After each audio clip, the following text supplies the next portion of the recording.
Fantastic. So we're going to talk about managing the book of business, because here's what we know, right? So far, as we've been walking through this today, we've talked about how to get new people into our systems. We've talked about how to try to stay in touch with those folks. We've talked about how to make new designs to inspire. But here's the thing. If you're not watching the numbers and you're not watching the scoreboard, it's almost impossible to win the game. Right. That's what we're going to focus on. So let's go down the line, introduce yourselves, and a little bit about you. Awesome. My name is Corinne Nguyen, a.k.a. Karen Nagayan, and I am from Metro Phoenix, Arizona. I am Jessica Tucker from Grand Rapids, Michigan, and I'm a rainmaker.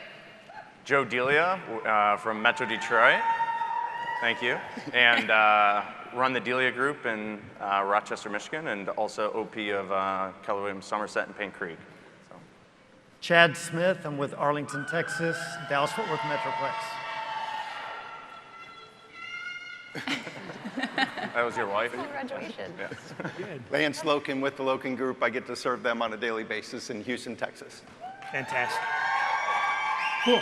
So you're all running really big businesses, and in talking to you, you're all running really big lives. And what I found really interesting was this idea of tracking metrics translate from your business and to your lives. So it's not like you're just doing it in one of these two places.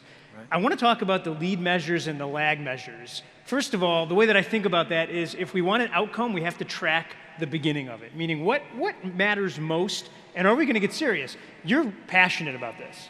Yes. Which lead measures, which lag measures are you tracking?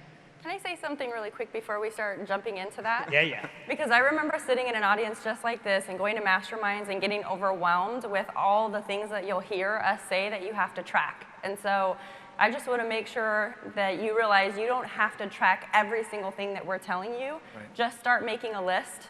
And I actually had to make a process to track the tracking, right? It's kind of a joke. And I just made a board that said, here's what I'm going to look at daily, here's what I'm going to look at weekly, and here's what I'll look at monthly.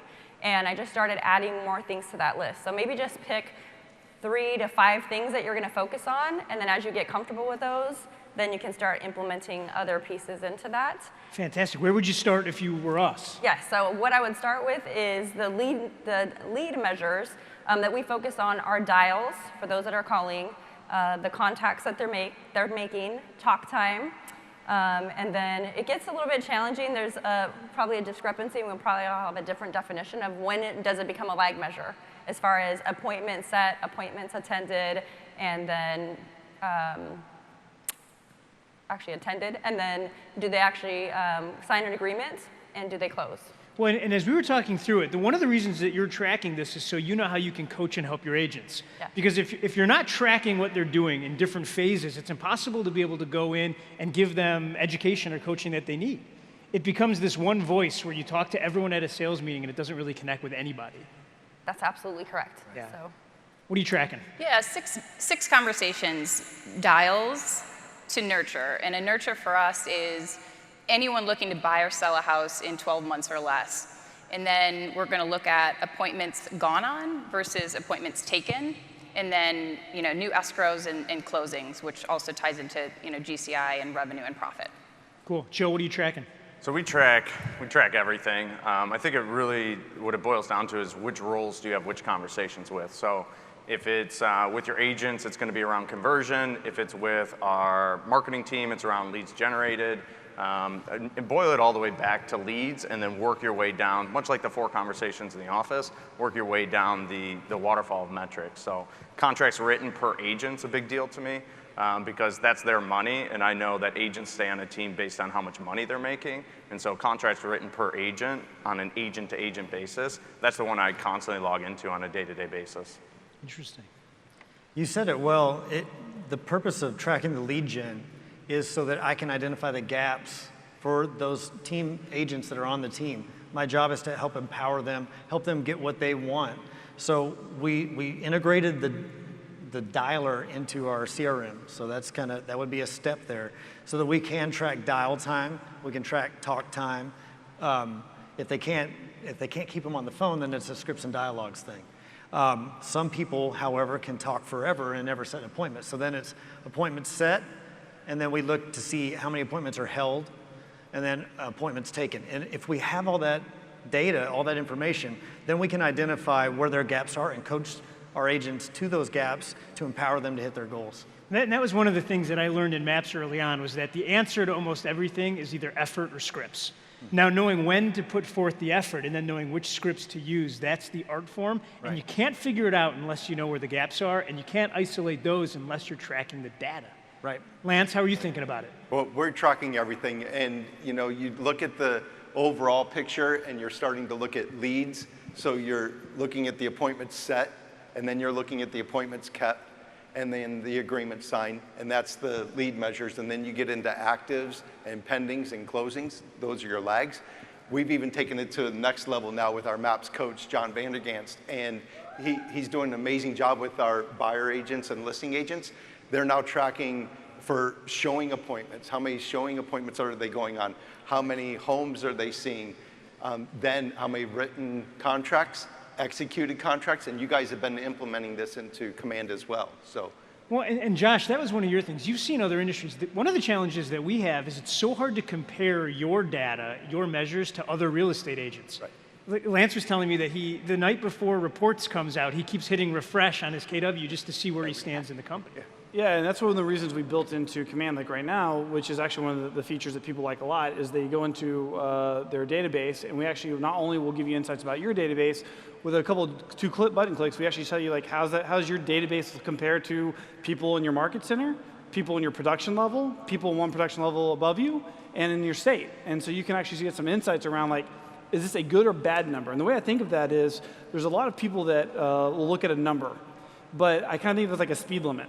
And imagine being on the road and going like, I'm going 40 miles an hour. Is that good or bad?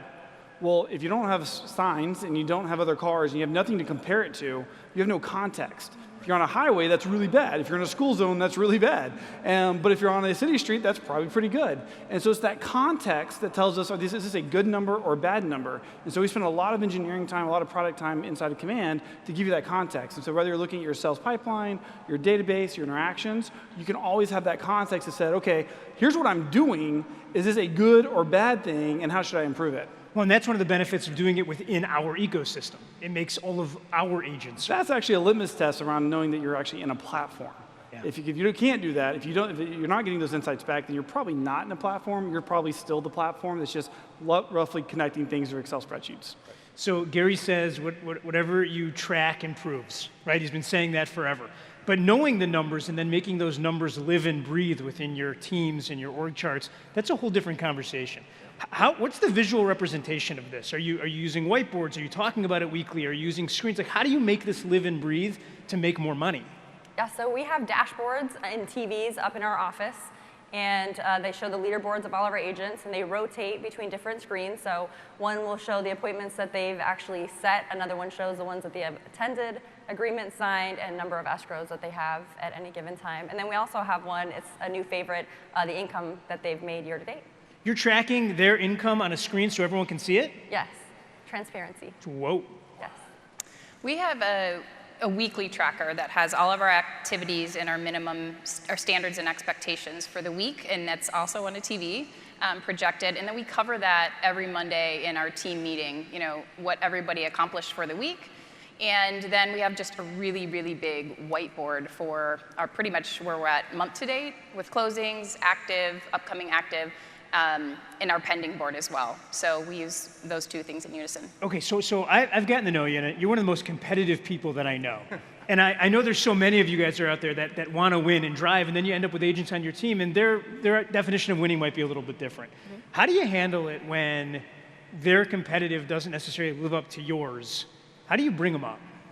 Yeah, I think that it starts with a minimum, an expectation, a standard and expectation for you and what works for you as a leader on your team. And I just say, hey, here's the deal. This is what you're going to do if you're an agent on my team. And if you're not willing to do that, that's okay. I still love you. I'm going to mentor you and coach you. You're just not going to be a good fit for the team. But I think just weekly revisiting that, reminding them with clarity over and over again what we need to do in order to get a result is super important. And I think just echoing that consistently in a team meeting and having it present as much as possible is really, really important. Well, and you might get bored having the conversation. Gary says on the other side of boredom is massive success. you can't stop having this conversation. Right. How do you make it live and breathe, Joe? So for us, we treat our operations team we look at is our actual business, and our agents we put the pressure on for conversion and service. So when we're talking about the different metrics within the business, we want to really focus on, it depends on the role, right? So for ISAs, it's all about conversion, right? So it's all about how many set to helds, right? If it's a marketing team, it's how many leads, how many conversations are happening as a result of those and the conversion rates associated with it. And if it's our agent team, it's helds to signed and signed to written contracts, right? And so we put the pressure on that, and that's the conversation for that role. And reviews, right? Because if you're providing an impeccable level of service, we want to measure how many reviews you're getting on a consistent basis. So it all depends on what the role is to what we're putting in front of them. What's the thing? And if we don't talk about the numbers, it's possible that their lives don't improve. Meaning that if we support people professionally and they make more money, I'm not saying that their personal lives get perfect. I am saying, though, that if you can't pay your bills at the first of next month, everything gets harder. Yeah. So we talk about the numbers to care about the people. Yeah, so we track that daily. So we have VAs that work overnight that audit the CRM, audit the dialer, and we took as much of the tracking off the agent's hands as possible. Yeah. We want them out there working with their clients. But we track all that, and then we also do basically like a state of the company once a month. And in that, we've only been able to track the other agents in terms of how we're comparing to the market with lag measures up to this point until Command can do that.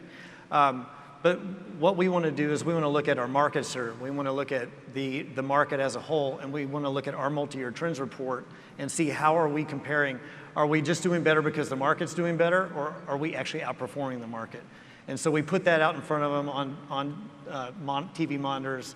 We also use that at the same time to continue to teach everyone how to think. So it's also about sharing vision, future vision map, future org chart. We have 16 core values. It's about constantly teaching them how to think in order to help them get what they want. We utilize all of that.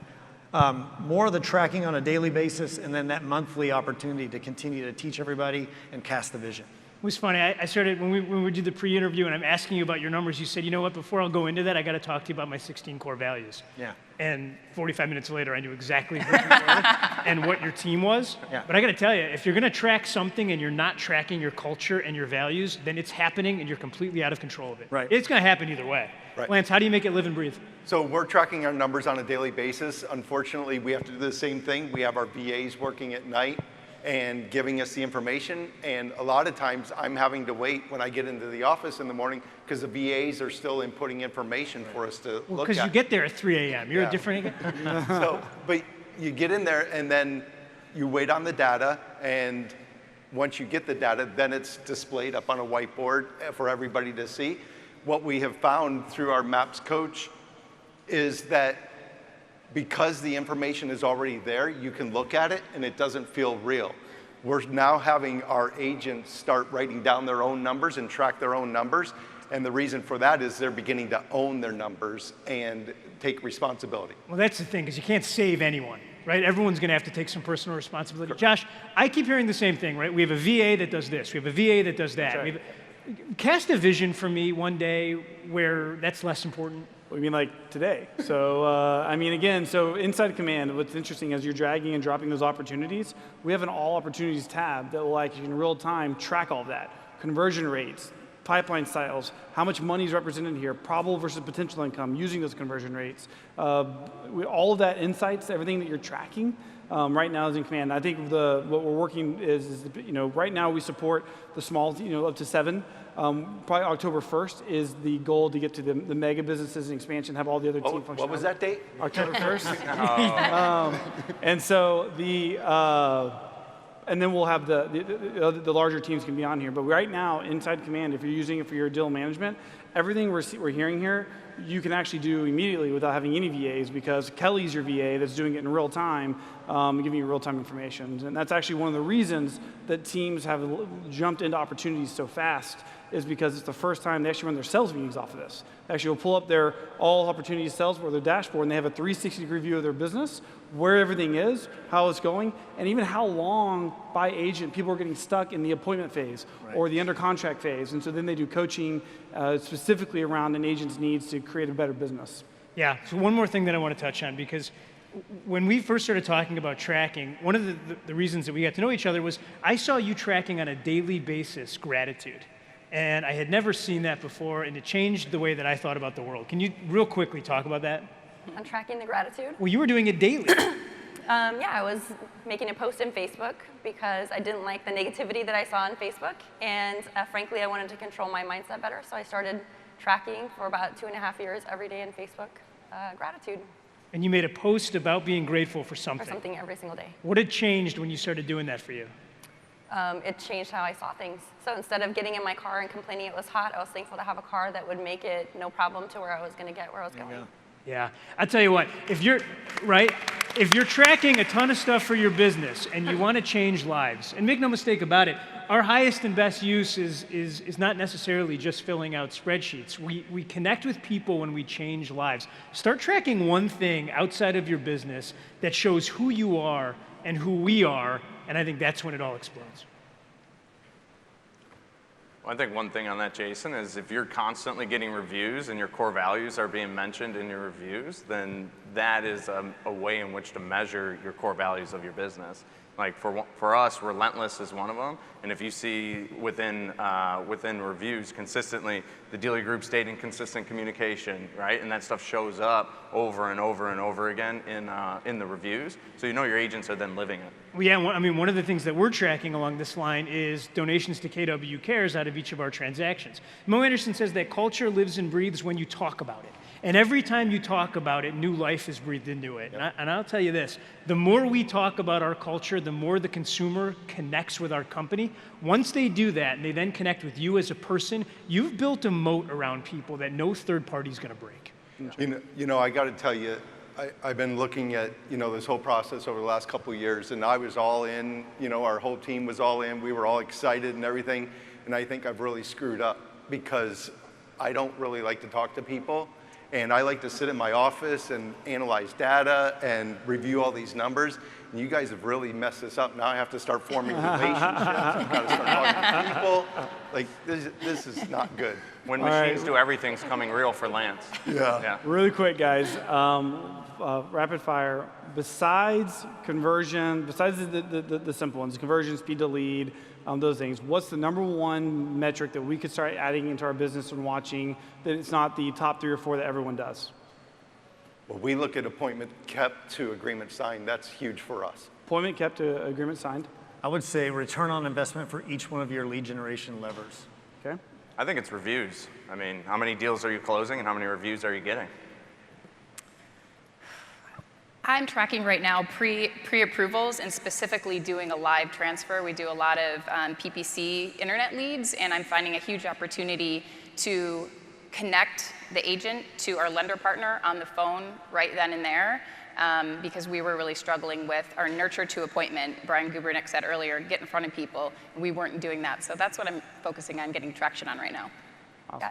I think we talk about conversion on a lot of different things. For me, it would be conversion on the actual lead sources. When I started looking at this more closely earlier this year, I actually saw that one of our top agents on our team, whose #1 lead source was open house last year, had plummeted in her open house sales this year. And she had 85 leads and 0 closed in open house. And I wouldn't necessarily have caught that if I wasn't looking at it more closely by the lead source. And I was able to have a conversation with her and find out that she had a mindset shift about some things regarding open house.